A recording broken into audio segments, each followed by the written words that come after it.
The end of an era, punctuated by shoes. The legacy of President Bush. Next on Global Pulse. A comparison of how broadcasters worldwide are covering the Bush legacy. President Bush's last visit to Iraq became a worldwide sensation after he received an Iraqi-style insult. Bush got a size 10 reminder of his unpopularity. Oh, who throws a shoe? And the web has been flooded with mini-games featuring the now famous footwear attack. Instead of shoes, Saddam Hussein's head was thrown. The Three Stooges were edited into the act. And how did he manage to reload and launch the other shoe? The shoe-throwing Iraqi television journalist Muntadar al-Zaidi became an instant hero, as Al Jazeera reported. Demonstrators in Sadr City have taken to the streets in widespread support of Muntadar al-Zaidi, defending his attack on George Bush as a legitimate and entirely justifiable expression of protest. Since the incident, al-Baghdadiyya has ceased its scheduled broadcasting and is instead devoting its airtime to messages of praise from across the Arab world.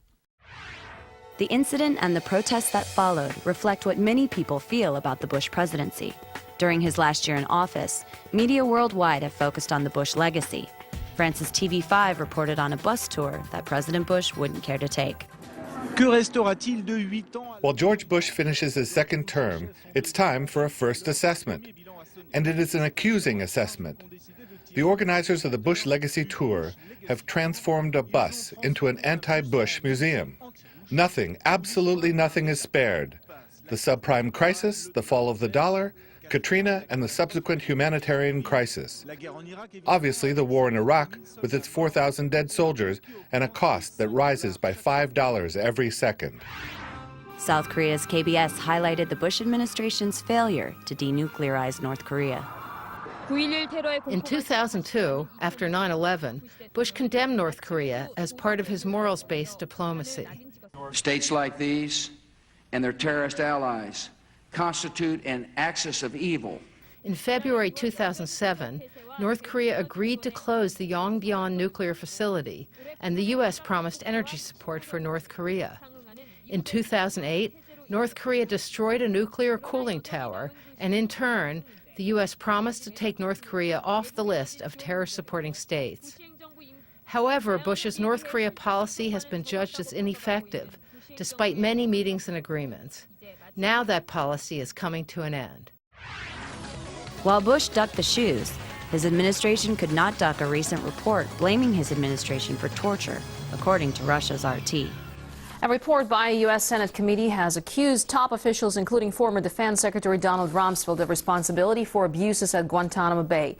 This report could not have come at a worse time for George W. Bush. Right now, he's trying to convince the American people about all of the positive things that he's done in his presidency. Now, I have a few clips that I want you to see. The first clip is from about 2 years ago. The history of the United States military is clear.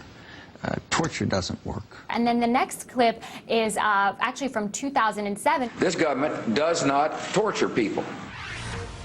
The BBC questioned President Bush's legacy amidst the worst financial crisis in decades. Every tenant at 1600 Pennsylvania Avenue eventually ends up here, in the president's room at the National Portrait Gallery in Washington.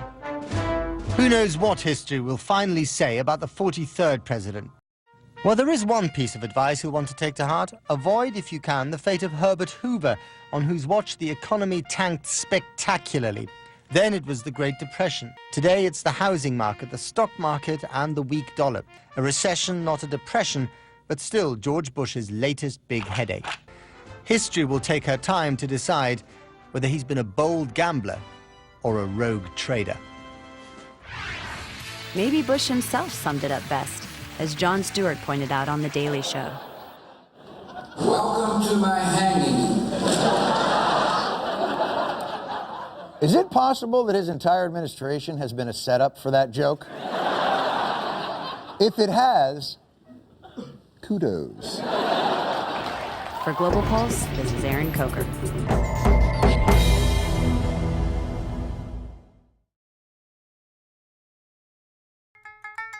This program is brought to you by Link TV for educational and non-commercial use only.